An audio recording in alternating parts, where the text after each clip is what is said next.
ओम नीलाचल निवासाय नित्याय परमात्मने बलभद्र सुभद्राभ्याम जगन्नाथाय ते नमः।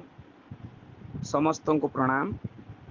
स्वर्णचूड़ साहित्य परिवार द्वारा आयोजित भागवत संध्या आज तार 56तम संध्या। ये 56तम संध्यारे तृतीय स्कंदर 26 अध्याय। ए अध्यायर कपिल भगवान देवहूति प्रसंग भितरे माँ देवहूति को कपिल भगवान ए सृष्टिर भूत प्रकृतिर मौलिक तत्व संबंध रे ज्ञान प्रदान करुछंती। एठी मूलतः भगवान कपिल देव माता देवहूति को कहउचंती जीव भूत प्रकृति संबंधी गुणरू मुक्ति लाभ करिवार उपाय केमिति मुक्ति मिलिबो। गोटे कथा कहिबा, आत्मानुभूति लाभर अंतिम सिद्धि हेउची ज्ञान। ज्ञान भौतिक आसक्ति ग्रंथि को छिन्न करे। गोटे कथा, जेतेबेले आत्मानुभूति लाभ कले व्यक्ति भौतिक आसक्ति मुक्त होइथाय।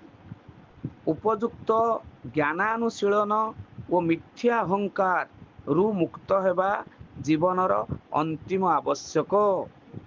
आम भितरे महानता एक चेतना। परम चेतना हेउछि भगवान को अस्तित्व।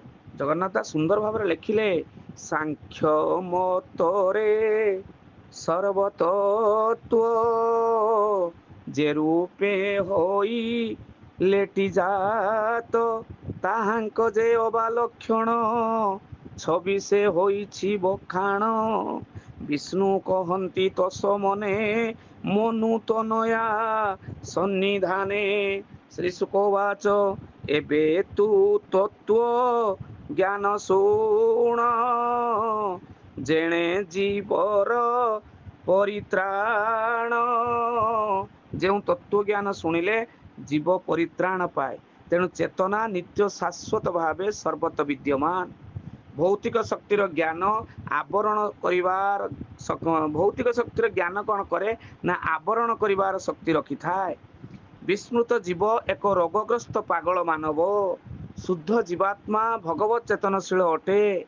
भूत प्रकृतिर प्रभाव जोगु जीव भौतिक चेतनारे मग्न होइछि। तेणु भूत प्रकृतिर प्रभाव जीव निकटरे कर्तृत्व अभिमान आसे। भौतिक चेतना जीवर बद्ध जीवनर कारण। भौतिक शक्ति जीव को बंधन दशारे पकाए। दिव्य आत्मा भौतिक कर्मर ऊर्ध्वरे थाए। जीवर बद्ध अवस्था तार लीला अटे। लीला शब्द केवल भगवान का निकटरे प्रযোज्य। भगवान प्रत्येक जीवर पथ प्रदर्शक। बद्ध जीवर दुख जंत्रणा भौतिक आसक्ति होइथाए। जीव निजे ही निज दुखर कारण। दृश्यमान जगत चिरस्थायी नुहे। प्रलय परे मध्य त्रिगुण मध्य साम्य थाए। तीन गुण को प्रधान अव्यक्त और प्रकृति कहा जाए। भूत प्रकृतिर प्रकाशर पूर्व अवस्था होची प्रधान। भूमि जल अग्नि वायु आकाश होची पंच महाभूत जहाँ भौतिक तत्व। शब्द स्पर्श रूप रस गंध होची पंच तन्मात्र बा सूक्ष्म तत्व। कर्ण चक्षु नासिका जिह्वा त्वक ये होची पांच ज्ञानेन्द्रिय। बाक पानी पाद पायु उपस्थ ये होची पांच कर्म इंद्रिय। मन बुद्धि अहंकार और चित्त होची चारि भेदरे अंतरंग इंद्रिय। तेणु 24 तत्व परे काल हेउची 25 तत्व। आमे कहू 5 मन 25 प्रकृति यही 25। तेणु भगवान को प्रभाव काल बा समय ठारे अनुभूत हुए। आत्मार वृत्ति हेउची चेतना। चेतनार अंतराल रे आत्मा अछि। चेतना भौतिक दोषरे लिप्त हेले अहंकार आसे। 24 तत्व को जनिर्महद तत्व बोली कहा जाए। ब्रह्म छड़ा कौन स्थिति नहीं। मिथ्या अहंकार रु मृत्यु भय आसे। देहरे आत्मबुद्धि जोगु मृत्यु भय अछि। भूत प्रकृति गर्भवती हेले सृष्टि क्रिया आरंभ हुए।